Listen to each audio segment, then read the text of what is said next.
What's up, guys? My name is SnyperSama, but you can call me Sniper. Welcome back to the channel.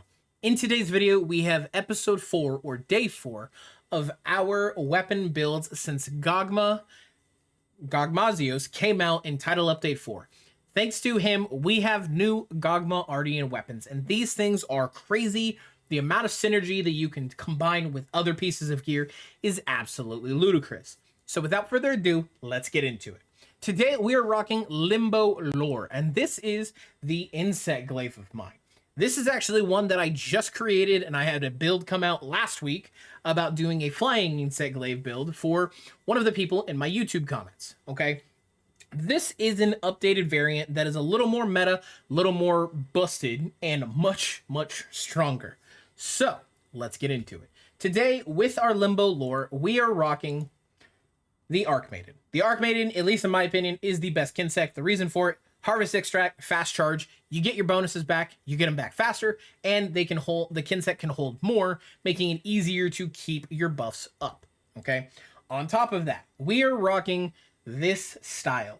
This was the second weapon that I kept during all of my save resetting to try and get the good GOGMA-ARTIan pieces. Okay, this is Gogmazios Tyranny with Lord Soul. So not only do we get Gogmazios Frenzy, but we also get Guts, which is huge. Very, very happy with this roll. And it rolled the reinforcements that I typically prefer. I wish they were higher bonuses, where they were the level 3 or the EX, but beggars can't be choosers. Today, on our reinforcement bonus, we are rocking Attack Boost 2, Sharpness, EX, Affinity 3, Attack Boost 2 again, and Affinity 2. This, to me, is the new meta set, minus, give or take, the attack boost and the affinity boost. I think what I would do in a perfect world is affinity boost EX, 3 attack boosts, and 1 sharpness boost EX. The reason for that is it really takes away the attack focus downsides of having negative affinity. Because if you don't know, when you go to upgrade your GOGMA-ARTIan weapons, if you focus them into the attack variant, end up being negative 10% affinity naturally. So, with all of that power comes great responsibility. That being said, the active skills in this, you do not need both, okay? Let me preface that with, you do not need to have Gogmazios Tyranny and Lord Soul. I would say, at least for this build, I would recommend Gogmazios Tyranny to keep your affinity high over Lord Soul, but I can also make the argument that Lord Soul is more important because you have the additional 5% damage on top of the pseudo Moxie effect from Guts. Honestly, either of them work. If you got lucky like me, this is perfect. If it's not, that's okay. Just pick one. If you happen to roll Gogmazios first, do Gogmazios. If you roll Lord Soul first, roll with Lord Soul. That is okay. It doesn't matter because this build takes advantage of both, and it takes advantage of it in a very, very nice way. Okay. Oh, wrong button. Next up is we have the Gamma Udra Male helmet and the chest plate. The reason for these is because they just give us some insane skills. Okay. The insane skills that we get are Counter Strike 2, Burst 3, and we get some really, really nice deco slots that Insect Glaive likes to take advantage of. Because Insect Glaive is one of the weirder weapons, sometimes it needs a little extra support, okay? Next up, and the only two things that really matter for this entire build, are the Transcendent Ebony pieces, okay? So Braces Beta, Coil Beta, so the arms and the coil, the waist, need to be transcended. And the reason for it is because you want to take advantage of the additional slots. The additional deco slots really, really make or break this build. On top of that, they get a lot higher defense, making them viable so you don't get absolutely one-shot. If you got one-shot by Gogmazios, like I know I did, you want to have the extra defense, okay? Last but not least, Gorgri's Beta. The reason for this is it allows us to have everything that we do, everything that we get. Not only do we have Burst Boost 1, but we have, Bad Blood doesn't really matter, but we have Black Eclipse 1, and we have Guts, okay? So we have increased burst attack, increased affinity bonuses, and a natural 5% affinity or attack bonus. And if we happen to get hit, we have a pseudo Moxie effect. The last thing for this build, at least for me, is my Attack Boost 3 charm. Now, I'm going to say this, you don't need this charm. You don't. You don't need Attack Boost. You don't need Item Prolonger. The only thing you really need is something that has 2 armor decoration slots. This build is able to work really, really well even without the attack boost, and that's because we build so much into attack in our weapon. Attack boost isn't really like a requirement anymore. Crit boost is still really, really good. In fact, critical eye, at least in my opinion, is on the rise and might be like my second favorite skill for all of this. But with how it currently rolls, if my attack boost 2 and attack boost 2 here and then like this affinity boost were rolled differently, I wouldn't even have attack boost in this build. It is not a requirement, which means you can kind of slot in whatever you want here. Let's say you wanted critical boost. You could do that. Let's say you wanted power prolonger or handicraft or flight. Whatever you can fit in here is a-okay. I happen to roll with attack boost, and that's because I knew I could make it with attack boost because it is one of my best decorations for the bang for my buck, okay? Now, we're going to hit the decos, but we're going to skip out on the Insect Glaive for now. And the reason for it is because I have some very strategic reasoning behind it, okay? On our helmet, we are rocking 3 sheath jewels. On our chest plate and our arms, and pretty much every other 3 slot we have Challenger jewels. The reason we have Challenger jewels is Agitator. Agitator is really nice because these monsters get enraged really easily now, and it feels like it lasts forever. Meaning you will always have not only a damage increase because it gives you the raw attack, but also an affinity increase, okay? Next up is we have Phoenix. The reason we are rocking Phoenix and the reason we're rocking Coalescence, even at only level 1, is because when you get Antivirus from the Black Eclipse 1, Gogmazios Tyranny, it counts as a status effect. Meaning, Coalescence works. Coalescence procs, giving you more elemental attack and more status buildup. And when you're rocking, say, something like a Blast Insect Glaive, the more blast effects that you get, the more blast attacks you get, the more damage you end up doing overall.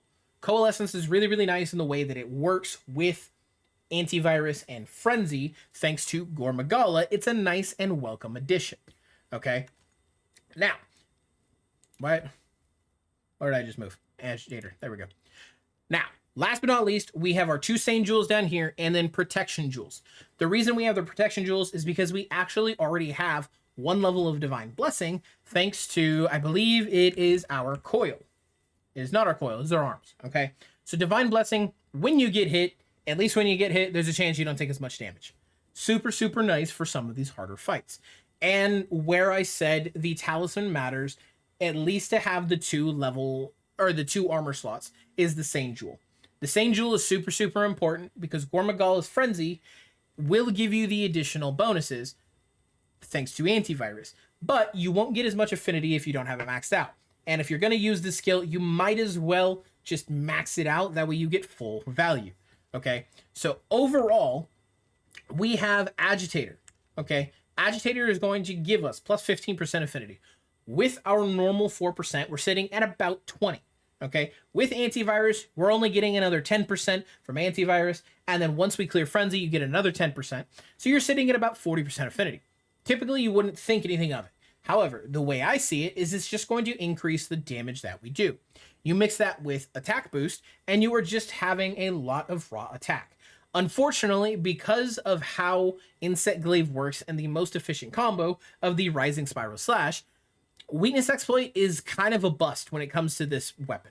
Weakness Exploit is only really good when you are hitting the weak spots. Because of the best combo set being for Insect Glaive, the Rising Spiral Slash kind of spam combo, you're hitting so many different parts of the monster that half the time you're not even hitting a weak spot, you're just hitting the monster. Because of that, it really gets left behind. Because of how much you have to move around and the amount of stamina that this weapon takes, you can't really take advantage of Maximum Might either. And I figured, at least in my opinion, why go for so much affinity when instead we can just go for enough to make sure that we are hitting half of our crits, okay? Last but not least is we have the weapon decos. The weapon decos are as follows. If you have the attack jewel like me, you want attack jewel as a rarity 8, and you want it with flight and attack. The reason you want it with flight and attack is because airborne is a requirement on your Insect Glaive. When you do your Rising Spiral Slash, you are airborne, meaning it gives you an additional 10% damage, I believe? Yeah, 10% jumping attack. It counts. It counts as an actual damage increase. So on top of Guts, with all of your attacks, you get 5%. When you are airborne doing the best combo on Insect Glaive, you naturally have plus 15% affinity. Now, you might be asking yourself, Sniper, why did you mention Arc Maiden at the beginning of the video? Why are you randomly talking about the Kinsect? Well, here's the thing. This Kinsect has blunt attack type. You've got two different types of Kinsects, severing and blunt. The reason we are talking about the Kinsect and why Arc Maiden is the best is not only because of the bonus that it provides with the Harvest Extract and the Fast Charge, but also because of its blunt and blast style, thanks to our weapon. The blunt itself is really, really nice because it can initiate and it can proc stun values. And when you are fighting, typically you are going to be going after the main part of the monster. At least for all of the monsters that we've been fighting, some of the best, me and my buds, I mean, the best spot for you to hit on Insect Glaive is typically somewhere around the neck to chest area. And that's because a lot of these monsters have wings that you end up hitting, they have the legs you end up hitting, and you end up hitting the head, leading to my choice of a KO jewel. Now, the Insect Glaive itself does not have any stunning power to it. It can't do it, but your Kinsect can. And if you play Insect Glaive like I play Insect Glaive with focus mode on, every single one of the times that you slash the monster to get your Kinsect bonus, your Harvest Extract, you are able to send your Kinsect flying as well. When that Kinsect goes flying, it hits. When it hits, it provides stun value. So not only do you have a weapon that can fly through the sky and do everything you need to do, and it procs blast, but it'll sit there and stun everything for you as well.